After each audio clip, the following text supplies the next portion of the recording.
Pues llegan muy, muy pronto, como con 8 años. Yo soy de San Sebastián de los Reyes, un pueblo de, bueno, pues de Madrid, de la periferia de Madrid, al lado de Alcobendas, y allí siempre ha habido un taller de teatro municipal que ha funcionado muy bien toda la vida. Y pues muchos niños, y, bueno, niños y adultos iban a ese taller de teatro. Mi madre es una enorme aficionada al teatro, le apasiona, es su vida, aunque no se ha dedicado profesionalmente a esto, es enfermera, pero ella empezó en ese taller pues allá por el 90 y pico, no sé, a hacer teatro como aficionada. Y cuando yo tenía 8 o 9 añitos, me dijo, ¿te apetece? ¿Quieres ver? Porque a ella, claro, le fascinaba, entonces, no sé, supongo que como madre quieres enseñar a tus hijos lo que te gusta, ¿no? ¿Quieres? ¿Te apetece venir? Tal. Y dije, claro, claro. Y entré a esas clases de teatro y tenía 8 años, fue el año que cumplía como 9, y nada, desde ahí hasta hoy, 2020, hago teatro. No todos los días de mi vida, pero porque esas clases eran 2 tardes a la semana. Entonces yo iba al colegio, normal, como cualquier niño, y luego por las tardes hacía teatro, año tras año, tras año, tras año. En la misma escuela ibas cambiando de grupos porque, claro, ibas creciendo. Y los grupos eran como de 8 a 10 años, de 10 a 13, de 15 a tal. Y a los 15 años te pasan adultos. Entonces ya empiezas a dar clases de teatro con mujeres de 60, de 70, muchas mujeres. Claro, esto es otro tema, ¿no? Que podemos, muchas mujeres en el pueblo dando clases y asistiendo al taller. Entonces, de los 8 a los 18 estuve en esta escuela. Claro, para mí era mi vida, o sea, quiero decir, es como todo estaba enfocado al teatro y hacía otras cosas, hacía otras actividades extraescolares, hacía deporte, hacía tal, pero nada me interesaba tanto como esto. Y a los 18 años, bueno, pues tú sabes, es este punto en el que tu vida tiene que cambiar, ¿no? Por narices. Y decidí estudiar profesionalmente interpretación, pero a la vez también entrar en la universidad porque yo era muy buena estudiante y terminé el colegio con unas calificaciones pues, muy altas, con muchas becas, muchos premios y muchas cosas. Entonces había como una presión académica brutal de, además de ser actriz, como aprovechar eso en un ámbito académico más clásico, más puro. Entonces estudié Historia del Arte en la Universidad Complutense. Yo vivía al lado de la Autónoma, pero me matriculé en la Complutense porque la escuela a la que yo quería ir, que era William Layton, donde hoy soy profesora, que luego llegaremos a eso, estaban muy cerca, entonces me pillaba muy bien como estudiar por las mañanas en Layton e ir a la universidad por las tardes. Y a la vez también a los 18 empecé a trabajar profesionalmente por primera vez en una compañía de teatro por las noches, en un pequeño teatro de Lavapiés, antes de que proliferaran todas estas pequeñas salas en Madrid. Pues ahora ya, ¿en qué año empecé yo con eso? En 2003, 2004, 2005, con Esperando a Godot. Entonces toda mi vida era por las mañanas estudiar teatro, por las tardes estudiar historia del arte y por las noches trabajaba en esta función. Y luego me iba de Tirso de Molina en metro hasta Plaza de Castilla y mi padre me recogía en Plaza de Castilla, me llevaba de vuelta a San Sebastián de los Reyes y a las 7 de la mañana de vuelta a Madrid a estudiar con todo esto. Entonces, mi relación con el teatro, con las artes escénicas y con el arte en general, porque todo está envuelto en esto, empieza desde los 8 años y no ha terminado, ¿sabes? No ha habido ningún momento de mi vida donde haya dejado de hacer. Bueno, de hacer quizás sí, ¿no? Porque ya cuando empiezas profesionalmente tienes momentos de más parón laboral, pero nunca he dejado de existir para hacer esto, ¿no? Y eso, y luego como te comento, o sea, empecé a estudiar, empecé a trabajar. Cuando terminé la escuela, empecé a trabajar en el Centro Dramático Nacional con Jorge Labelli en El Avaro, que, bueno, que en paz descanse, producía y protagonizaba Juan Luis Galiardo, que era mi padre y con el que aprendí una barbaridad. Hicimos una de esas giras que ya no existen, que fueron 2 años de gira, con funciones todas las semanas, todos los fines de semana, con un grupo. Yo era muy joven, yo tenía 22, empecé con 22, 23 años, 24, y claro, aprendí lo que nadie jamás te enseñará en ningún sitio, ¿no? Que es como aprender en el escenario y en esos pueblos cada noche. Y fue fascinante. De ahí empecé a trabajar en muchas más cosas, ¿no? En tele, en cine y tal. Y hace 3 años empecé como docente en la escuela donde yo estudié, ¿no? Entonces, también ahora estoy viviendo todo, bueno, la profesión desde el lugar de devolver lo que yo he recibido o de dar una especie como de feedback o de una relación simbiótica como lo que yo hago y lo que yo he recibido de otros profesionales, porque he hecho muchos talleres, después de terminar me fui a Londres, o si hay un director que me gusta, le persigo a ver dónde hace una masterclass o dónde hace un taller porque me gusta, porque quiero saber cómo lo hace, o quiero saber cómo dirige, o quiero que me enseñe ¿no? A eso que me fascina tanto de sus películas o de sus obras de teatro. Y, y ahora yo estoy en este lugar, ¿no? De todo eso que he recibido, intentárselo comunicar de alguna manera a mis alumnos. Eso es un poco a día de hoy, diciembre de 2020.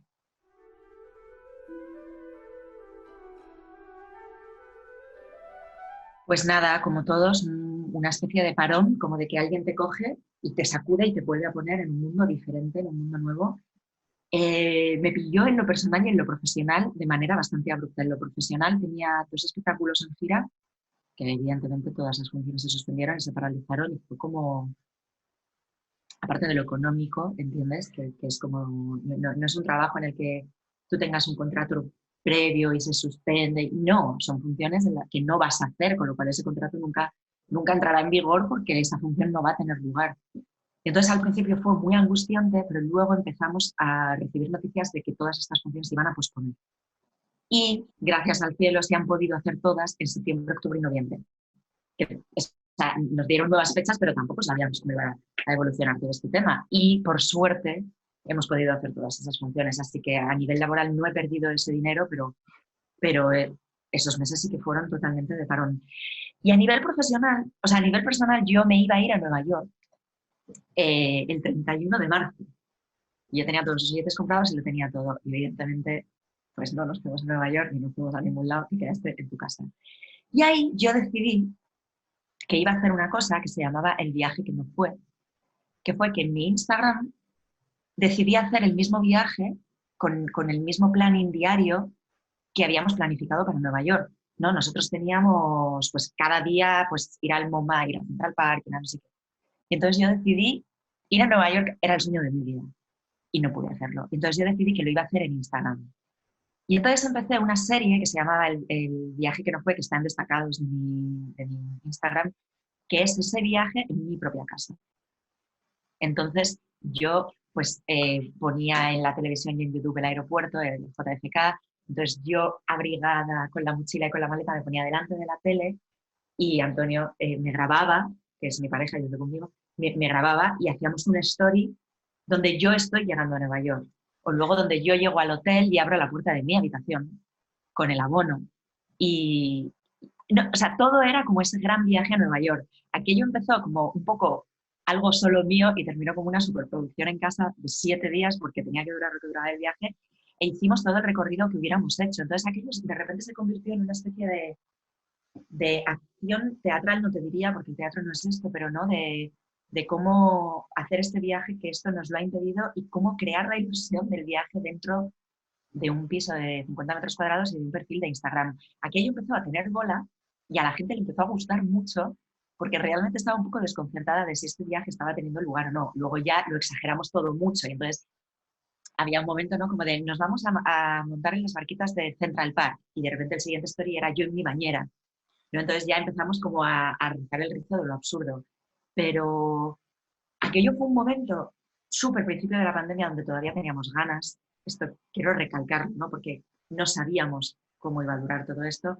Y entonces yo me hice aquel viaje a Nueva York fascinante, que dentro de mi vida quedará como que yo viajé a Nueva York en 2020. Espero poder hacerlo algún día de verdad, pero aquel viaje fue fascinante y fue muy bonito hacerlo, idearlo, planificarlo y rodarlo.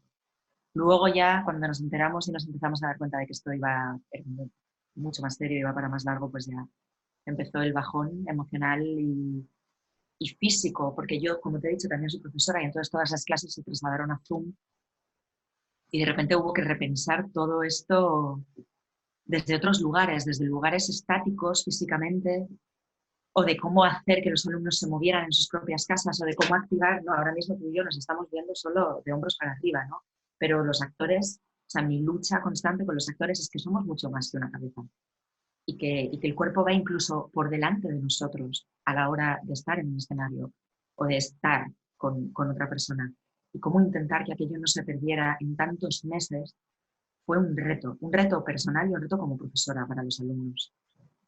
Pero bueno, todo aquello pasó y llegó el verano, parece que la vida volvió, volvieron las funciones y ahora, no sé, yo ahora no sé muy bien en qué estamos ni en qué estoy, yo voy para adelante, creo que he perdido la noción de, no sé si os pasa a vosotras, como de si esto es de si esto es el mundo y así va a ser, o de si va a volver a cambiar y volveremos a lo de antes, o si algo de toda esta manera de crear con esta distancia se va a quedar en nosotros. Sabes, yo creo que hay algo del uso de la tecnología que ya, como el uso de la mascarilla, que ya nos va a acompañar a todos los creadores, haya o no haya pandemia. Hemos descubierto una nueva manera de que tú y yo en Valencia y en Madrid ahora estemos hablando de esto. Antes no lo hubiéramos hecho.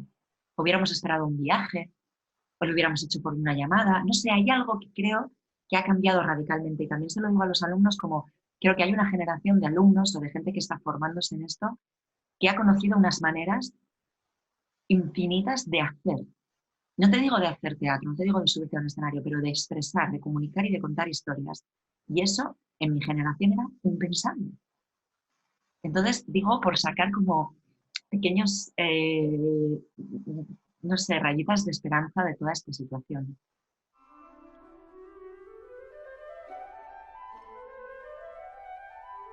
Una cosa que me ha sorprendido nada más empezar esta entrevista es que es la primera vez que hago un Zoom con alguien que no conocía antes, ¿no? Porque todos los Zoom que he hecho o con alumnos o con profesionales a los que conozco, hay una relación previa. Yo sé cómo son esas personas físicamente, sé cómo se mueven, sé qué altura tienen. Y contigo y con Mónica no. Entonces los veo, entonces toda mi relación con vosotras ahora surge de lo que estoy viendo ahora, de la luz que tienes, del jersey que llevas, del cartel que tienes detrás, de Cid, de la casa de Mónica. Entonces, no es ni peor ni mejor, son nuevas maneras de recibir a otro ser humano. Y a lo mejor yo estoy, yo qué sé, en una posfunción, ¿no? Has visto una función y ves a alguien y hay mucha gente y saludas a Pepito que le conoces un momento, entonces hay como mucha distorsión alrededor. Y tu capacidad de recibir todo lo que está ocurriendo es muy diferente a la que yo tengo ahora a las 11 de la mañana, en silencio en Madrid a 5 grados, con una pantalla en la que te veo perfectamente los ojos, la que veo que llevas un pendiente, en la que veo que Mónica, que la tengo chiquitita, está como riendo. El nivel de percepción es muy diferente y es muy interesante porque llegamos a lugares o ponemos un poco más de atención en lugares donde antes, no sé, por lo rápido del mundo, no nos parábamos. Y ahora sí te paras, porque no tienes otra opción. Porque no vamos a hacer un zoom de cuerpo entero, porque no tiene sentido. Y esto me ha pasado mucho, por ejemplo, cuando yo he asistido a funciones, las podemos llamar así, de teatro confinado, que me han revelado cosas muy diferentes de esos actores o de cómo yo como espectadora estoy sentada en mi sofá, protegida, y no estoy en un espacio en comunidad, o de cómo los alumnos de repente hay algo fascinante en hacer textos teatrales o en hacer textos que son totalmente concebidos para un escenario y tenerlos aquí. Y de repente veo cómo hacen un Shakespeare con los ojos aquí. Entonces, si yo ya les digo, se ve todo, o sea, se ve todo, toda la mentira se ve en este momento, el nivel de verdad al que nos hemos tenido no sé, que llevar los unos a los otros ha sido brutal, brutal, porque aquí se nota todo, todo, porque veo que no te has echado máscara de pestañas. O sea, hay algo muy pequeño, ¿no? Como en el cine. O sea, aquí tenemos la ventaja del primer plano. Y en un teatro no la tienes. No te digo ni que sea bueno ni que sea malo, porque eso es la idiosincrasia del teatro, que es extraordinaria y maravillosa. Yo no la cambio por nada. Pero por primera vez, de repente, tenemos a un alumno haciendo un primer plano con textos tradicionalmente concebidos para una clase, ¿no? Para un escenario. Y eso me parece fascinante. Y esa es una de las cosas que yo creo que yo me llevo de aquí y que nos vamos a llevar de aquí. Yo he trabajado con alumnos textos de Shakespeare, textos de Macbeth, hechos como si fueran un directo en Instagram. Y dices, esto no lo hubiéramos hecho jamás, teniendo a nuestro alcance recursos escénicos y teniendo a nuestro alcance el público, los compañeros. Y me parece brutal, ¿entiendes? Me parece brutal en tanto en cuanto estamos en un proceso de aprendizaje artístico y de exploración. Y ahora, donde parece que han explotado los límites del mundo y de lo que conocíamos y conocemos, hagámoslo también con lo artístico, ¿no? Si yo ya abogo por ser bastante poco rígido y bastante poco heterodoxo, ahora más que nunca. Usémoslo todo a nuestro favor. Todo. Puede salir de todo, también te digo con esto. Y pueden salir auténticas basuras, o sea, evidentemente.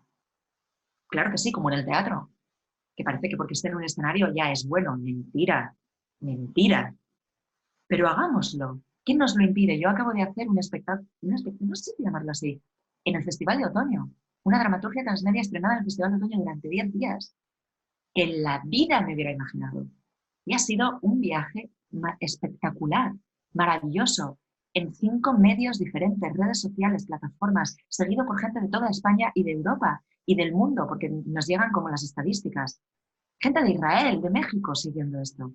Y de repente flipas y alucinas con las capacidades de, joder, del mundo hipercomunicado en el que vivimos, ¿no? Usémoslo a favor de lo que queremos contar y de lo que queremos hacer en nuestro territorio artístico, ¿no? O en este lugar que tú quieres explorar. No sé ni cuál era la pregunta porque me he ido muchísimo, pero cómo se modifica todo y cómo cada punto de nosotros cobra una importancia en el medio en el que estamos. Yo puedo crear a través de Twitter, sí, pero no me ves la cara. Y luego puedo crear a través de Zoom, sí, pero me ves los ojos. Pero a lo mejor si hago el plano larguísimo y pongo música y me muevo a contraluz, también está mi cuerpo. ¿Qué pasa? Que no estamos compartiendo el mismo espacio y el mismo aire, pero está. Son otras maneras de percibirlo. Y la gente, y son mejores, peores. No lo sé, a mí no me gusta lo de mejor, peor, ¿no? Porque creo que es algo como muy dicotómico, ¿no? Esto es bueno, esto es malo. Y a mí eso me parece un poco peligroso. Yo sé lo que a mí me gusta, lo tengo muy claro. Y sé lo que no me gusta nada y lo tengo muy claro. Pero oye, a ti a lo mejor te conmueve eso. No seré yo quien te diga que no, pero hagámoslo, ¿no? Para saberlo, para saber cuáles son las posibilidades de esto, de los móviles de Zoom, hagámoslo. Ya vendrá el tiempo, ¿no? Con la guadaña a decir esto era una puta mierda. Perdón, si esto se va a poner. A decir esto no trasciende nada, no. Bueno, pero a lo mejor a ti te ha quedado algo. Y has probado algo y has dicho, bueno, por aquí no, vayamos por aquí. Y eso ya es válido en tanto en cuanto a ti te sirve dentro de tu proceso artístico, ¿no?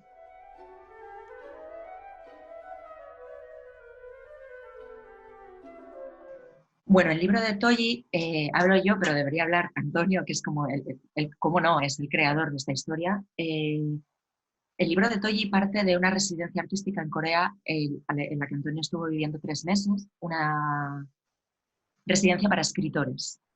Los escritores también comen, también tienen que pagar las casas y Antonio vive de escribir.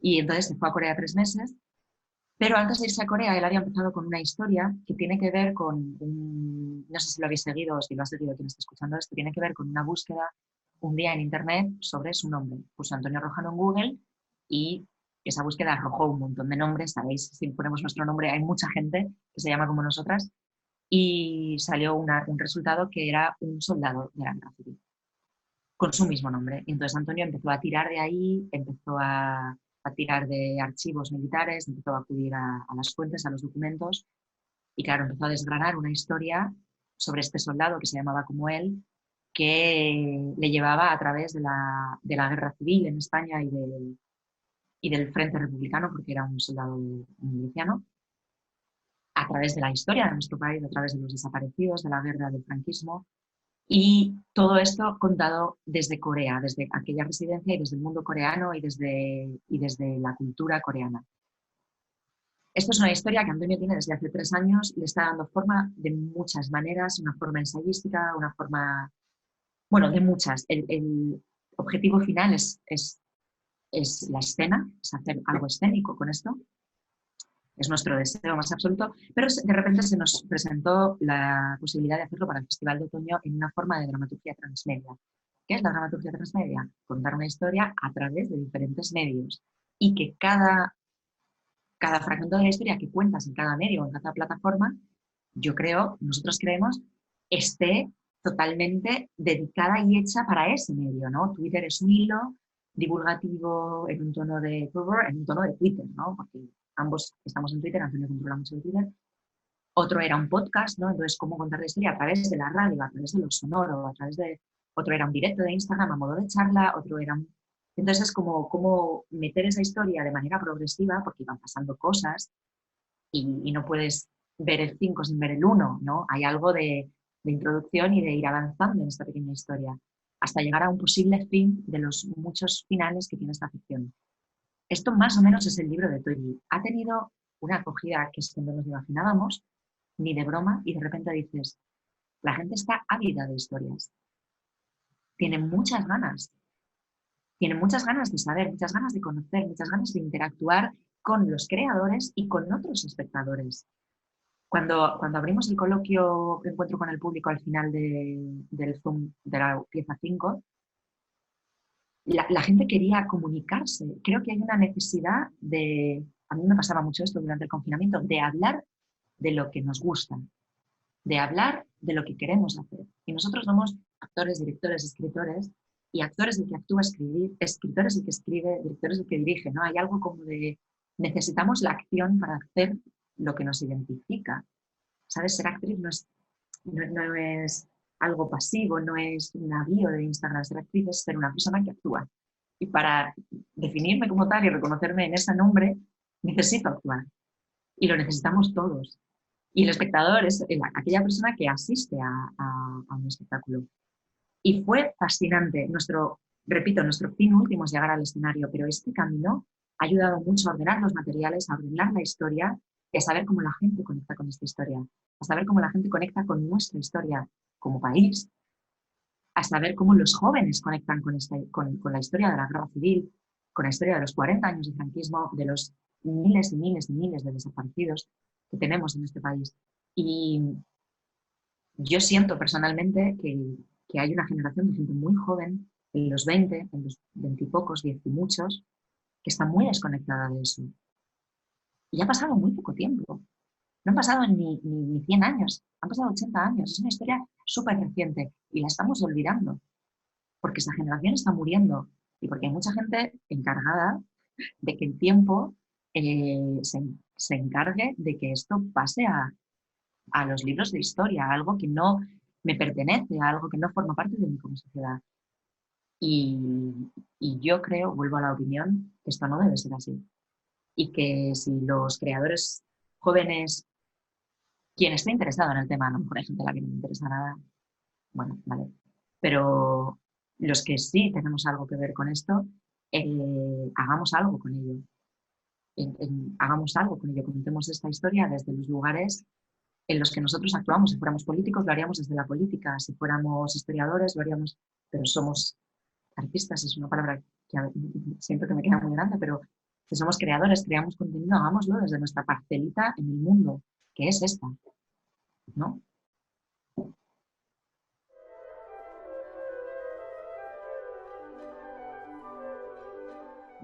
Por comentar algo que me ha ocurrido y que pensé que nunca me iba a ocurrir a estas alturas de mi vida, cuando se suspendieron todas las funciones, existía una prohibición real, ¿no? Estatal, de hacer teatro.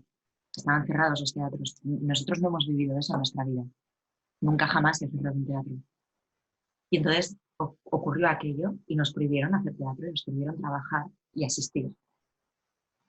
Y a mí me pasó algo muy fuerte con esta prohibición, algo casi infantil, como de que te prohíben jugar o te prohíben hacer lo que más deseas. Te prohíben comer lo que quieres o leer el libro que quieres. Y cuando volvimos a hacer las funciones, mi primera función fue en septiembre y el reencuentro con el público, yo ya, porque yo soy intensa, ¿no? Entonces yo decía, me va a encantar, me va a encantar, pero ocurrió algo que en esa función que estábamos, Catástrofe, salimos a escena y nada más salir, miramos al público y estamos con ellos, ¿no? Y fue salir y encontrarnos de nuevo con ese público separados entre 2 y 3 butacas, enmascarados, pero allí, o sea, seres humanos allí y mi cuerpo allí sin mascarilla, porque me invadió algo tan fuerte. O sea, me emocioné tanto, no una emoción, suena raro, la emoción parecía algo cursi, pero había algo en mi cuerpo de reencuentro, como la primera vez con esos 8 años que te he contado que me subí, que yo creía que ya nunca me iba a pasar, porque nunca iba a dejar de hacerlo.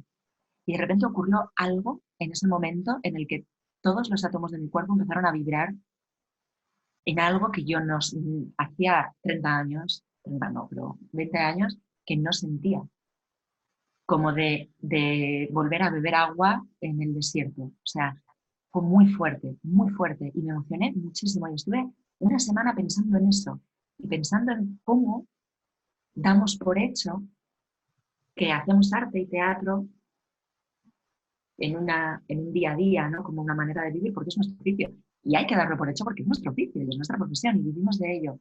Pero de repente, esa sacudida que fue la prohibición y volver, me hizo como renovar el amor, la inocencia y el primer encuentro con el público y con el hecho artístico y con el estamos aquí para contar una historia. Yo te la quiero contar y tú quieres escuchar. Que o sea, el teatro es eso, no hay más. Y fue brutalmente emocionante. Y guardaré ese día para contárselo a mis hijos, a mis nietos. Y eso es algo que ha ocurrido y que nunca jamás hubiera pasado si no hubiéramos estado en esa situación, creo. Porque una da por hecho que puede subirse al escenario. Pero nos lo prohibieron. Todavía me parece fuerte, ¿eh? Si lo piensan. Estaban cerrados los teatros. Y me quedé con eso y recuerdo que hice unos stories de Instagram así como con música bonita y tal, ¿no? Como un poco intensa de vuelta en el tren. Pero fue revelador, la verdad. Me quedo con eso, sí, porque no quiero que se me olvide tampoco. Porque cuando luego viene la mierda del trabajo y de la vida laboral y no tienes trabajo o tienes mucho trabajo y te coinciden un montón de cosas, entonces como que el estrés y la ansiedad, no sé, como que ocultan un poco esa, esa mini luz, mini semilla, mini fuego, que es lo que nos provoca hacer teatro. Entonces, cuando lleguen esos momentos, quiero volver a recordarme ese día para decir, Irene, mañana te pueden volver a hacer el teatro. Esperemos que no, ¿eh? Pero también se lo digo mucho a mis alumnos, ¿no? Si cada función tiene que ser la primera y la última, es que en este mundo, más que nunca, sí, si tienes ejercicio hoy, dalo todo, porque igual mañana nos encierran porque hay un positivo en clase o nos encierran porque encierran a todo Madrid o a toda España. Entonces, como creo que nos ha puesto otra vez en esa cosa del abismo en el que creo que debemos estar los creadores constantemente, ¿sabes? Y ha sido como una especie de sacudida muy útil en mi caso.